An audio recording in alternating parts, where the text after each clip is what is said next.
Selamat malam. Coba saya jelaskan tentang validitas instrumen. Di sini kita kan ada 25 pertanyaan ya. 25 pertanyaan kuesioner yang akan kita coba untuk diuji validitas dan reliabilitasnya. Nah, 25 pertanyaan ini kita bagikan kepada responden yang akan kita lakukan uji coba validitasnya. 20 atau 10 orang bisa kita bagikan untuk menjawab pertanyaan-pertanyaan ini. Ya, kita coba saja menggunakan 20 responden untuk uji coba validitas dan reliabilitas instrumen penelitian ini.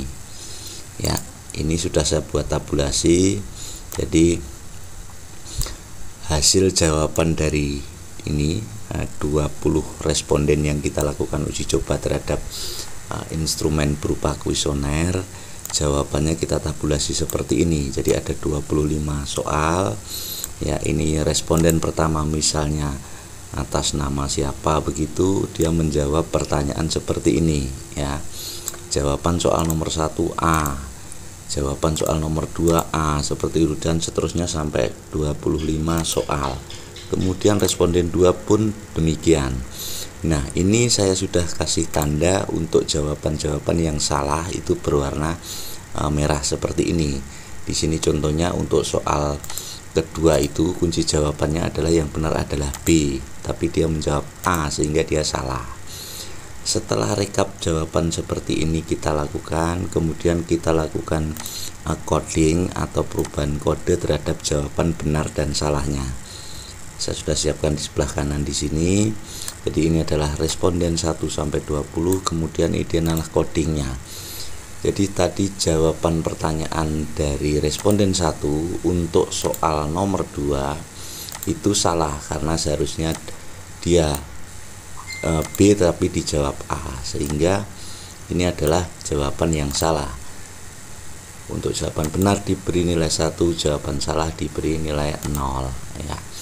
Kita perlu lakukan coding ini karena inilah yang nanti akan kita lakukan pengolahan data untuk mengetahui validitas dan reliabilitasnya. Ada beberapa cara untuk melakukan uji itu. Yang pertama, bisa juga menggunakan formula Excel, bisa juga menggunakan program SPSS. Sebagai contoh, kita gunakan di sebelah ini saya sudah siapkan formula dari Microsoft Excel ya, yang menghitung nilai R tabelnya ya, seperti ini. Ya.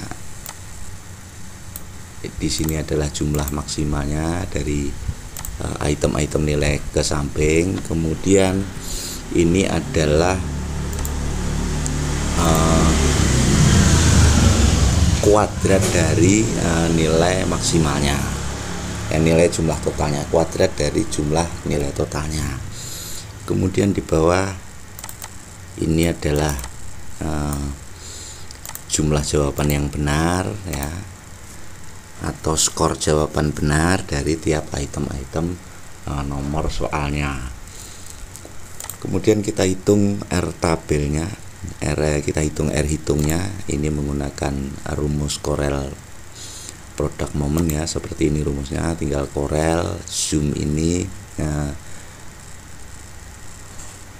Corel dari ini, kemudian ringnya adalah nilai dari total sejumlah skornya.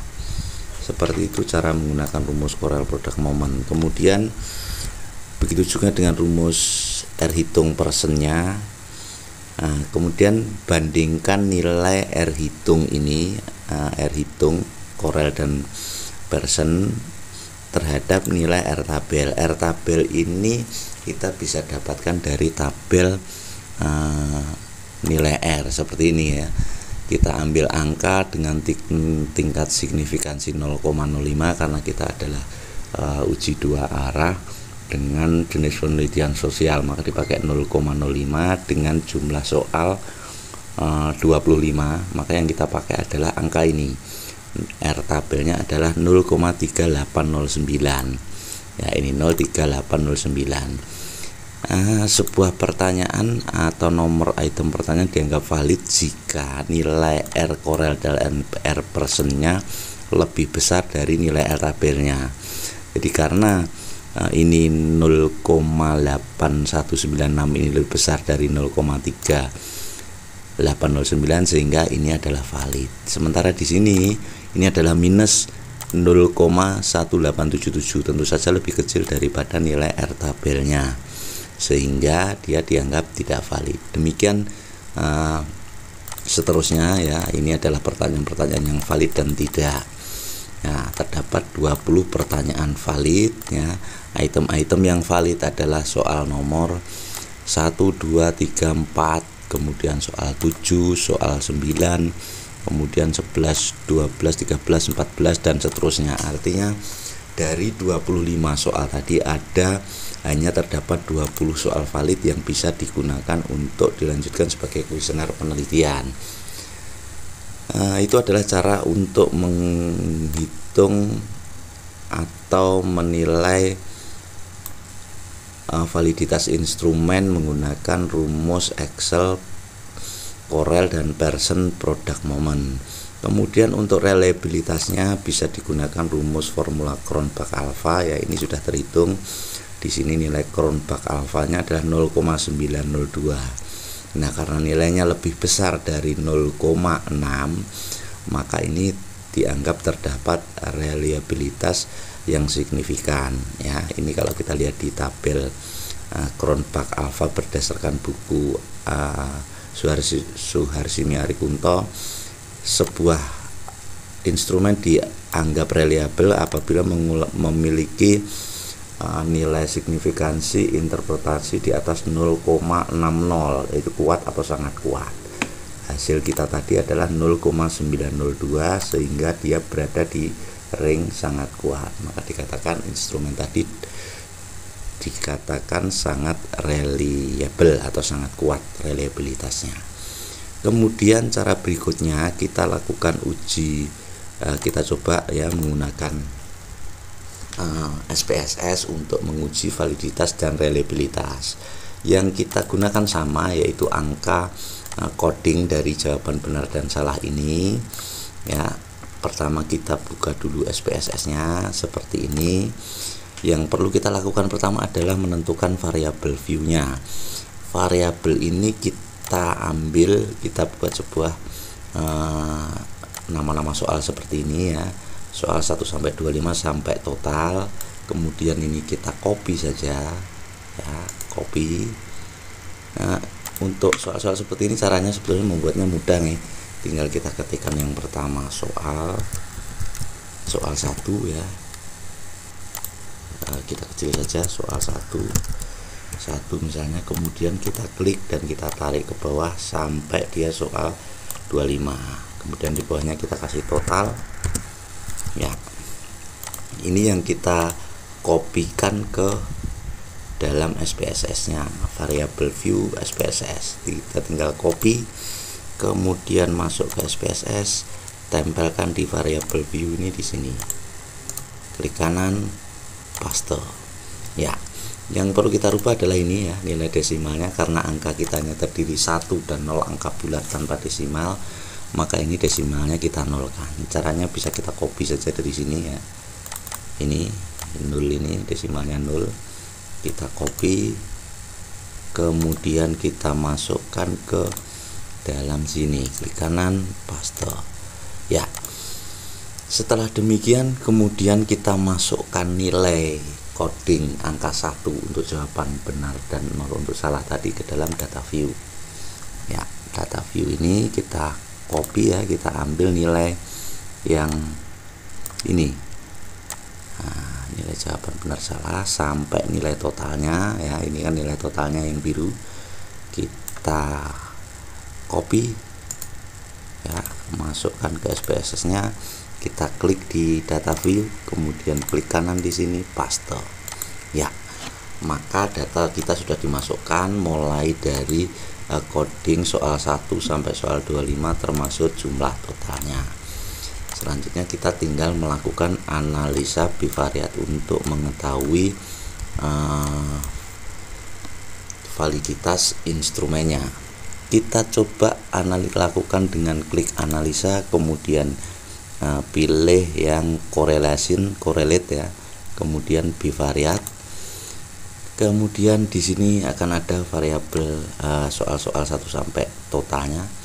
Kita pilih semua dengan klik soal 1, kemudian tekan kontrol, kemudian A pada keyboardnya, kontrol tahan, kemudian A untuk memilih semua dan geser ke kanan. Setelah itu tinggal kita klik OK saja ya, maka output tabel validitas instrumen akan tampil ya. Validitas instrumen akan kelihatan dari angka di total di sebelah kanan ini ya. Di sebelah kanan ini akan terlihat angka 0,820 ditandai dengan bintang 2, maka yang valid adalah yang ada tanda bintangnya. Di ini soal yang pertama yang dilihat adalah ini percent correlation, ini ditarik geser ke kanan sampai dia di angka total ini. Jika dia melebihi dari R tabel tadi kan 0,3809, jika dia lebih dari itu maka ditandai dengan bintang 2 atau bintang 1, maka ini adalah item-item pertanyaan yang valid. Soal nomor 1 dengan nilai total 0,802 valid, ada bintangnya. Soal nomor 2 demikian, 3 demikian, 4 demikian. Soal nomor 5 tidak valid. Kemudian soal 6 tidak valid, soal 7 valid. Begitu seterusnya. Jadi soal-soal yang valid adalah soal yang memiliki nilai melebihi nilai R tabelnya, yaitu 0,3809 untuk 25 soal.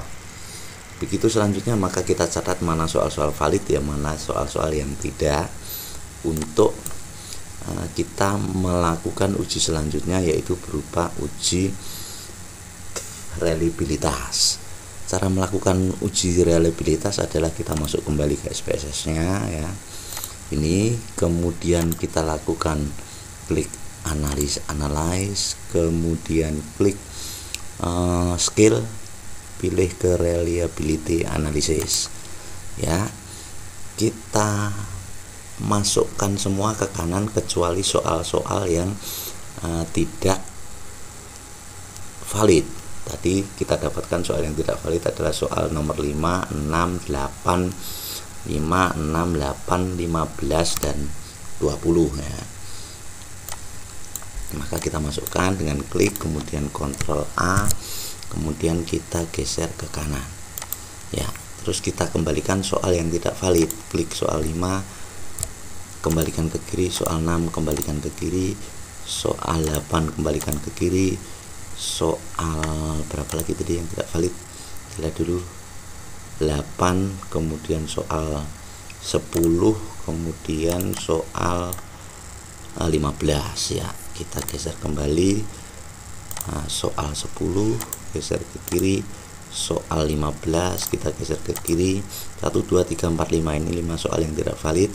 Terus jangan lupa yang paling bawah totalnya juga kita geser ke kiri. Setelah itu klik OK ya, maka akan muncul nilai Cronbach alpha. Ini menyatakan nilai reliability dari instrumen kita. Jika dia bernilai di atas 0,6 ya, ini di atas 0,60 maka dia reliable ya. Ini kan hasilnya dia 0,956 dari 20 item pertanyaan tadi ya. Dia dikatakan dia reliable. Demikian, terima kasih. Namun sebelumnya teman-teman sekalian bisa juga melakukan ekspor data hasil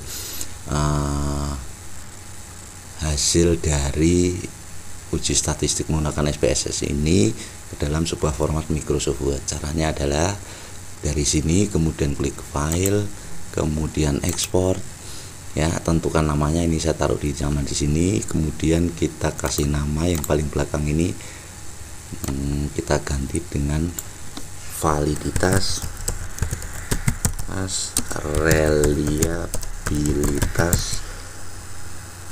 ya, begitu misalnya kita klik OK ya, maka file ini akan diekspor ke dalam sebuah Word ini ya.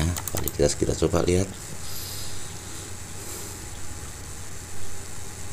file hasil eksportan kita seperti ini ya. Ini adalah hasil SPSS yang sudah diekspor ke dalam Microsoft Word.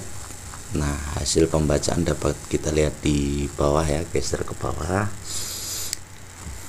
ya, seperti ini ya. Ini yang di kolom atasnya sampai nilai total ini. Nah, ini nilai total. Maka soal 1 nilai signifikansinya 0,82 ada tanda bintang, ini dia valid. Soal 2 valid. Nah, untuk reliabilitas juga terdapat di bawah ya, seperti ini ya. Ini hasil reliabilitasnya, nilai Cronbach alfanya adalah 0,956.